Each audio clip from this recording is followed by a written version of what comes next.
Welcome back to Elevated Inspiration for Sunday School. Remember now, the theme for this month is the days are surely coming. The days are surely coming. This is the COGIC Legacy version. And this month we've been talking about Jeremiah. This is the last week that we're going to speak about Jeremiah.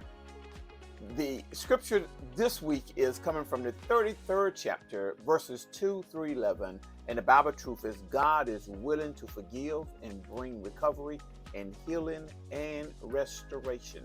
That's the truth. Okay? Now, the subject is improbable possibilities. Think about that. Improbable possibilities. I show that each week. That's the timeline, or more like the history of Jeremiah. That's who we've been talking about. And remember now, this is right before the siege. The children of Israel are headed to captivity. And this map kind of just gives an idea of where they're going. Okay, here we go. Yes, I got my cursor in the right place now. All right, now the subject, correction, the opening question is this. What does improbable mean? Have you ever encountered a hopeless situation? Let's think about that as we go through this lesson. Now, we must look at the first verse in the 33rd chapter. The first verse in the 33rd chapter says, "Moreover, the word of the Lord came unto Jeremiah the second time." All right, I think I got it up. The second time, while he was yet shut up in the court of the prison, saying. Now, Jeremiah is still locked up in the king's court. And God's word come to him a second time. What does God say to him the second time? All right, so we got three outlines. And the first outline is a point of clarity. I like that subject, a point of clarity. We're looking at verses 2 through 6 here. So it says, "Thus says the Lord, the maker thereof, the Lord that formed it." And I highlighted the word Lord. Now it's all caps. So this is Yahweh, the self-existent one. This is Yahweh who is in control. This is God. And he used his name. This is Yahweh, the maker thereof, the Lord, the Yahweh that formed it, the one that created everything around you, Jeremiah, to establish it. The Lord, Yahweh, is his name. That is a point of emphasis here. And that is unique, how he opens up. So what God does is he invites Jeremiah and all who heard to come to him as faith and prayer. Notice what he says in the second verse. "Call unto me. Come to me. Call to me. And I will answer thee and show thee and mighty things which thou knowest not." Just try me, is he saying. Call to me. I mean, really come to me. And then when you come to me, I'm going to answer you. Not only I'm going to answer you, but I'm going to show you great and mighty things that thou knowest not. But thus says the Lord, the God of Israel, concerning this city and concerning the houses of the kings of Judah, which are thrown down by the mount and by the sword. I'm going to show you something. So this promise is especially remarkable considering the circumstances that they are in. Remember, Babylon has besieged the outer sketch of the city of Jerusalem. Remember last week, Hamiel comes to Jeremiah to offer him some land and God tells him to buy it. So here we have the second time the Lord comes to speak to him. So what is my takeaway? Here's my takeaway. This shows that he says, "Show thee great and mighty things which thou knowest not." See, there are mighty things. In other words, there are hidden things, which usually mean that they are inaccessible and beyond the human capabilities. I have a situation, and while we're in the situation that we're in, sometimes it's beyond our comprehension. But if we come and pray to God, he's going to open up and we're going to see why that situation exists. I'm going to show you hidden things. mighty things that you don't even know exist. And then the next part of this lesson is they come to fight with the Chaldeans. In other words, the children of Israel, you fight against the Chaldeans, but it is to fill them with dead bodies of men. And I have slain in my anger, in my fury, and for all whose wickedness I have hid my face from the city. God said, it's no use. You're going to have dead bodies out there, and I've hid my face from the city. And then he says, behold, I like this part. Behold now. Look at all of the destruction that's taking place. He opens Jeremiah's eyes and said, behold, I will bring its health and cure it. I will cure them and reveal unto them the abundance of peace and truth. He used that word, the abundance of peace and truth. I'm going to heal them. Even though the situation is bleak right now, there's no victory in sight, but I'm going to heal them. And I'm going to bring peace and truth back. Right now. And I found this picture on the internet because we know the current situation of Israel right now. So here's my question. According to the last scripture, which notes abundance of peace and truth, has such occurred within the nation of Israel timeline? Now, usually when you look at the scripture, a lot of times the interpretation of this says when they come out of captivity after the 7 years and they go back to Jerusalem and they rebuild the walls. But notice now, it says abundance of peace and truth. When you read the book of Nehemiah and Ezra, you see the opposition that there occurred when they rebuilt the walls.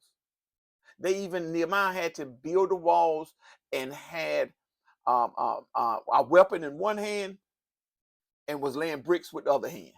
He had to set up guards. But there's going to be abundance, peace, and truth. Has that happened yet? When is that going to happen on Israel timeline? All right, next outline is laughter shall return. This is verses 7 through 10.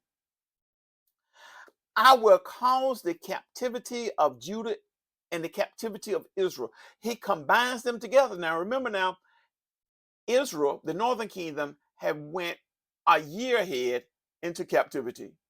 Now Judah term, the southern kingdom, is going into captivity. But God said, I will cause both groups to return and will build them, notice them, as at the first. In other words, I'm going to rebuild it like it was in the glory days of Solomon.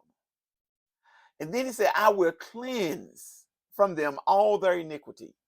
And then notice that I will pardon all their iniquities, whereby they have sinned, whereby they have transgressed against me. And then verse 9, I like it. And it shall come, and it shall be to me a name. And it shall be to me a name of joy, of praise, of honor. Oh boy. I'm going to bring, notice at the end, for all the prosperity I will procure unto it. I'm going to bring all the glory back to the city. All of the prosperity back to the city. He's going to bring the people back. Not just the southern kingdom, but the northern kingdom too. And there's going to be unity in that city. This is amazing when you think about it. So what is my takeaway? My takeaway is this. I like those words when it says, I will. Notice now, I will cause the captivities of Judah and the captivity of Israel return. So remember now, a couple weeks ago, we talked about that new covenant. That new covenant, God will one day gather his people, both groups, back. And that's under the new covenant. Notice now, I will cleanse them from all their iniquity. That's the new covenant. That's the new covenant when he came in and he died on the cross to take away the sins, not only of his people, but the sins of everyone. And then it says, they shall be to me a name of joy and praise and of honor. In that new covenant, God shall bring such a restored relationship that Israel will bring honor to him instead of defying his name. There's going to be a strong relationship that he's going to be able to do that instead of just defying his name. Oh boy, isn't that awesome when you think about it? And then verses 10, 11, and 12. Thus says the Lord, again, he says, again, there shall be heard in this place. What's going to be heard in that place? In Jerusalem? Notice it says, the voice of joy, the voice of gladness, the voice of a bridegroom, the voice of bride, the voice of them. And then he breaks it down that said, praise the Lord of hosts, for the Lord is good, for his mercy endures forever. And of them that shall bring the sacrifice of praise into the house of the Lord. Oh boy, that's amazing. That's going to appear again in Jerusalem. I really think it's talking about the millennial reign. I think it's talking about our future where there is not going to be any sin on the earth. Notice the end of that, and I separated that from verse 11. It says, for I will cause to return the captivity of the land as at the first. Oh boy, I'm going to restore back like it was when it first originated. The joy that's there. God is able to do it.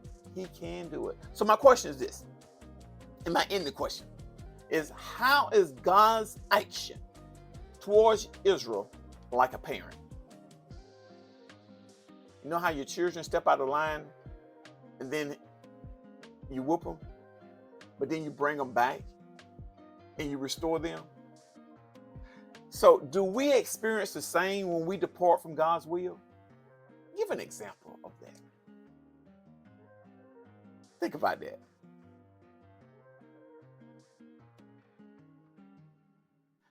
So what did I learn from this? What did I get out of this lesson here? This is what I kind of put together here. The key verse was Jeremiah 33:3. It offers a powerful message of hope and restoration. Call to me, and I will answer you and tell you marvelous things that you do not know. See, in times of despair and uncertainty, God invites us to turn to him in prayer. On the way to him is through prayer. He promised to provide answers, guidance, and incredible blessings that surpasses our expectation. See, this lesson reminds me that God loves and cares, that his love and care extends to all who seek him. No matter how challenging it seems, we can find peace and strength in his presence. So my thought to remember is this, and I thought about this, because when you get in a situation, if you pray, just think of this too shall pass, if I only call on him. That situation is going to pass. All you got to do is call on him. Think about the memory verse. Call to me, and I will answer you and tell you marvelous things, hidden things, things that you do not know about. You look at that situation and you look at it totally different if you just call on me. That is amazing when you think about it. Let us end in a word of prayer. Dear Heavenly Father, we just want to thank you. Thank you because we need you in our lives every day. The empty spaces in our lives, the pain of wrong choices, keep us from experiencing the depth of your promises. Oh Lord, give us this day and every day the opportunity to know the love that you renewed in us repeatedly. And forgive us for our sins as we repent and turn to you. You're magnificent, God. And we thank you for everything that you are doing. In Jesus' name we pray. Amen, amen, and amen. Hey, you all, I sure appreciate it for joining me in this session here. And like I always say, see you in Sunday school. But before I say that, I want to say thank you to the contributors that contribute to this ministry. I really, really, really appreciate that. Again, I do this for the church, and I have the Cash App there. For those of you that haven't contributed, if you want to do so, please do so. And like I always say, see you in Sunday school.